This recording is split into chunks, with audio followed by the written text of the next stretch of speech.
চলতি অর্থবছরের উন্নয়ন বাজেট থেকে ছেটে ফেলা হচ্ছে ৩০,০০০ কোটি টাকা। এর মধ্যে ১২,০০০ কোটি কমবে ১০টি মেগা প্রকল্প থেকে।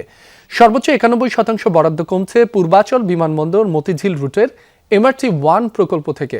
আবার ঢাকা আশুলিয়া এলিভেটেড এক্সপ্রেসওয়ের জন্য বাড়তি টাকা রাখা হয়েছে। এমন নানা সংশোধন প্রস্তাব নিয়ে প্রধান উপদেষ্টার সভাপতিত্বে শুরু হয়েছে জাতীয় অর্থনৈতিক পরিষদ NEC সভা। এটি অন্তর্বর্তী সরকারের শেষ NEC সভা।